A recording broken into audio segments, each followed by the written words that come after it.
এখনকার সময়ে মানুষের সবচেয়ে বড় প্রশ্নের জায়গা হচ্ছে অন্তর্বর্তীকালীন সরকারের মেয়াদ কতদিন হবে, কতদিন থাকবে এই অন্তর্বর্তীকালীন সরকার, কতদিন থাকা উচিত, বা নির্বাচন কত দ্রুত দেওয়া উচিত নাকি একটু সময় নিয়ে তারপরে নির্বাচন করা উচিত। এই বিষয় নিয়ে মানুষের ভাবনা, জিজ্ঞাসা, আলোচনা, এই বিষয় নিয়ে আজকে কথা বলতে চাই এই পর্বে।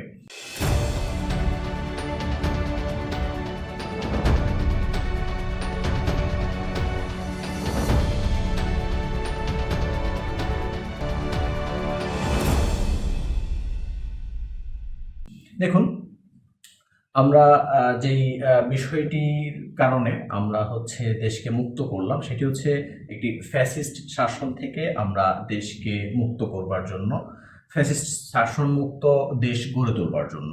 এখন এই যে একটা দীর্ঘ সময় 15 বছরের শাসন ব্যবস্থা ছিল, 15 বছরের শাসন ব্যবস্থায় যা জনগণের জন্য কাজ করবার চাইতে নিজেদের পকেট ভারী থেকে শুরু করে একটি দেশকে ধ্বংস করবার জন্য, একটি দেশের অর্থনীতিকে ধ্বংস করবার জন্য যা যা প্রয়োজন সব ব্যবস্থাপনা করা হয়েছে। বর্তমানে দেশের লক্ষ লক্ষ কোটি টাকা ঋণ রয়েছে, বৈদেশিক ঋণ, রিজার্ভের অবস্থা খারাপ, দেশের প্রত্যেকটা জিনিসের মূল্য বৃদ্ধি, এক্সপোর্ট ইম্পোর্টের অবস্থা খারাপ, ডলার রেট বেশি, সবকিছু দেশের এখন অগোছালো। এমন একটা সময় কিন্তু নতুন একটা সরকারের কাছে, নতুন একটা অন্তর্বর্তী সরকারের কাছে দায়িত্ব এসেছে, যে এখানে তরুণ এবং যারা অভিজ্ঞ, এই দুইয়ের সমন্বয়ে কিন্তু এই সরকার গঠন করা হয়েছে। তারুণ্যের সবসময় একটাই ইচ্ছা, বাংলাদেশটা হবে অন্যান্য উন্নত দেশের চাইতে বা দেশের মতো করে সুন্দর, দেশের মতো করে মানুষের জন্য বসবাস উপযোগী। এই বসবাস উপযোগী যদি গড়ে তুলবার চেষ্টা করা হয় তাহলে অর্থনৈতিক দিকগুলা এবং দেশের আইন শৃঙ্খলা থেকে শুরু করে সব দিকগুলা কিন্তু পরিবর্তন করতে হবে। সবচাইতে যে জিনিসটাকে পরিবর্তনের সবচেয়ে প্রথম দাবি যেটা, সেটা হচ্ছে সংবিধান। সংবিধানের নানা বিষয়কে বিতর্কিত করা হয়েছে, সংবিধানের নানা আইন কানুনকে বিতর্কিত করা হয়েছে, এমনভাবে আইন কানুন করা হয়েছে যাতে দেশের মানুষকে জিম্মি করে রাখা যায়। একটি সংবিধান চাইলেই কিন্তু আজকেই আপনি পরিবর্তন করে ফেলতে পারবেন না, এটার জন্য প্রক্রিয়া নিতে হবে। সাংবিধানিক যেই পরিবর্তনের যে প্রক্রিয়াগুলো আছে সেগুলো নিতে সময় প্রয়োজন হবে। এছাড়াও শুধুমাত্র যে এই একটি কাজ, এটি কিন্তু না, প্রতিদিন নতুন নতুন কাজ আসছে, এবং এই যে দেশকে মুক্ত করবার সময়ে যেই অসুবিধাগুলো হয়েছে, যেই সমস্যাগুলো হয়েছে, বা দেশ যে ক্ষতিগ্রস্ত হয়েছে, এটা সামাল দিতে কিন্তু এই সময় কাজ করতে হবে। বিশেষ করে এখনো পর্যন্ত অনেক মন্ত্রণালয়ের দায়িত্ব বাকি রয়েছে, এখন পর্যন্ত অনেকগুলো দায়িত্ব প্রাপ্ত ব্যক্তি আসা বাকি রয়েছে, তাদের দায়িত্বগুলো ফাঁকা রয়েছে।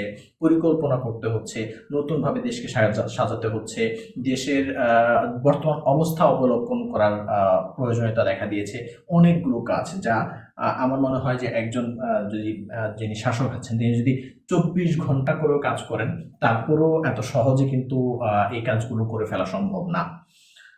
একটা নির্বাচন মানুষের অনেক প্রতীক্ষা, একটা সুষ্ঠু নির্বাচনের মানুষ ভোট অধিকার প্রয়োগ করতে চায়। এই প্রয়োগের যে নির্বাচন করাটা খুব জরুরি, খুব কাছে সময়, সেটার খুব বেশি দূরে নিয়ে গেলে মানুষ আবারও তিক্ত অভিজ্ঞতার সম্মুখীন হয়ে যে কোনো আন্দোলনে ডাক দিতে পারে। তবে আমার মনে হয় যে এই সরকারকে, বর্তমান যে সরকার তত্ত্বাবধানে রয়েছেন, অন্তর্বর্তীকালীন সরকার রয়েছেন, এই অন্তর্বর্তীকালীন সরকারকে কিছুটা সময় দেওয়া উচিত। আপনারা যদি এর সংস্কার না চান, কিছু কিছু কাজে যদি সংস্কার না চান, তাহলে মনে হয় যে সাধারণ মানুষ যদি মনে করে যে না, সংস্কার প্রয়োজন নেই, ক্ষমতাটা হস্তান্তরের প্রয়োজন, তাহলে খুব শর্টলি এটা করা যাবে। কিন্তু সেই একই কাজ কিন্তু হবে, কারণ বাংলাদেশের যে রাজনৈতিক দলগুলো আছে তারা যে আসলে খুব স্টাবলিশড, তারা যে আসলে এসেই অনেক উন্নত করে ফেলতে পারবে এটার নজির কিন্তু বাংলাদেশে নেই। বা তারা এসে বলবে যে এই সমস্যা, সেই সমস্যা, এটা নেই, সেটা নেই, রিজার্ভ নেই, নানান ধরনের কিন্তু তারাও বাহানা করতে থাকবে। এবং সেই সাথে এই যে এতদিন রাজনীতিতে না আসার, রাজনীতি থেকে যে মানুষের একটা ভোগের যে একটা যে পিপাসা, সেই পিপাসা যে এতদিন রয়ে গেছে, সেই পিপাসা মেটানোর কিন্তু তারা প্রচেষ্টায় থাকবে। সুতরাং একটা রাজনৈতিক দল নতুন করে ক্ষমতায়, যেই দলকেই বলুন না কেন, বাংলাদেশে যারাই আছেন না কেন, আমি কারো বলবো না নির্দিষ্ট করে যে এই দলটা আসলে খাবে, এই দলটা আসলে খাবে না বাংলাদেশকে, এটা এখনো নিশ্চিত করে বলা যায় না। তারা এসে ভালো করে কাজ করলে তারপরে বলা যাবে। কিন্তু এই সময়টাতে যদি আপনি হচ্ছে অন্তর্বর্তীকালীন সরকারকে যেহেতু দায়িত্ব দিয়েছেন দেশটাকে একটু সুন্দর করে গড়বার জন্য, দেশটাকে নতুন করে সাজানোর জন্য, এখন মনে হয় অন্তর্বর্তীকালীন সরকারকে একটু সময় দেওয়া উচিত। তারা একটু যাতে করে এমন না হয়ে যায় যে পরবর্তী সরকার হুট করে এসে আবার সেই মানুষের উপরে জুলুম নির্যাতন শুরু করে দিক, বা মানুষ হচ্ছে রাষ্ট্রীয় যেই সুবিধাগুলো এগুলো থেকে বঞ্চিত হোক, এটা মনে হয় কেউই চান না। আর যদি না চান, বুদ্ধিজীবী থেকে শুরু করে যারা আলোচনা করেন, সমালোচনা করেন, সকলের মনে হয় এই দিকটাতে লক্ষ্য করা উচিত যে এখন এই সরকারকে কিভাবে এগিয়ে নেওয়া যায়, অন্তর্বর্তীকালীন সরকারকে কিভাবে এগিয়ে নেওয়া যায় দেশের স্বার্থে। কারণ অন্তর্বর্তীকালীন সরকারের যারা আছেন প্রত্যেকেই কিন্তু রাজনীতি থেকে দূরে, প্রত্যেকেই কিন্তু রাজনীতির চাইতে এখন দেশকে প্রাধান্য দেবে, দেশকে কিভাবে গড়তে হবে সেই বিষয়গুলো প্রাধান্য দিবেন। আমার মনে হয় যে তাদেরকে সময় দিয়ে, সহযোগিতা করে, পরামর্শ দিয়ে, ছাড়ার পরামর্শ নয়, কিভাবে ধরে রেখে ভালো কাজ করা যায় সেই পরামর্শ দিয়ে এগিয়ে যাওয়া প্রয়োজন আমাদের সকলের।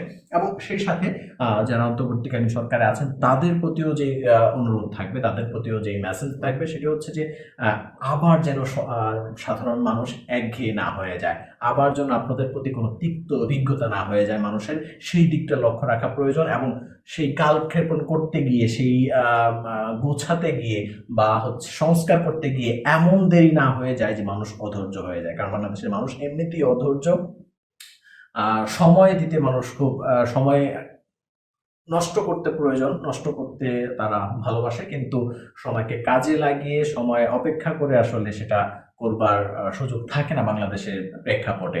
তো এই জন্য তাদেরকেও বলবো যে এই সময়টাতে যতটুকু দ্রুত সময়ের মধ্যে কাজ করে, যতটুকু দ্রুত সময়ের মধ্যে একটা নির্বাচনে আসা যায় সেটাও কাম্য। এবং সেই সাথে কাম্য হচ্ছে দেশটা যাতে একটু সংস্কার হয়, দেশটা যাতে পরিবর্তন আসে, বিশেষ করে আইন শৃঙ্খলায় যাতে পরিবর্তন আসে, দাঙ্গা মামলা হামলা এই জাতীয় জিনিসগুলো যদি সাধারণ মানুষকে ভোগান্তিতে পড়তে না হয়, এবং সেই সাথে চাঁদাবাজি থেকে ইত্যাদি এবং নানান বিষয় আছে, বিষয়গুলো নিয়ে বলতে চাই এর বিভিন্ন পর্বে আলোচনা করব। তবে আজকে যেহেতু আলোচনা করছি যে কতটুকু সময় থাকা উচিত, আমার মনে হয় এই সরকারকে 3 মাস 2 মাস এইভাবে তাড়িয়ে না দিয়ে অন্তর্বর্তীকালীন সরকারকে একটা নির্দিষ্ট সময় দেওয়া উচিত, একটা হচ্ছে দীর্ঘমেয়াদী একটু সময় দেওয়া উচিত। তবে সেই দীর্ঘমেয়াদী এমন না হয় যে আরেক সরকারের সুবিধা বা আরেক সরকারের সময় তিনি হচ্ছে কালক্ষেপণ করে ফেলছেন, এই বিষয়টা যাতে না হয়, সহজে যাতে সমাধান হয়, মানুষ যেভাবে চাচ্ছে, মানুষের যেভাবে চাওয়া পূর্ণ হচ্ছে।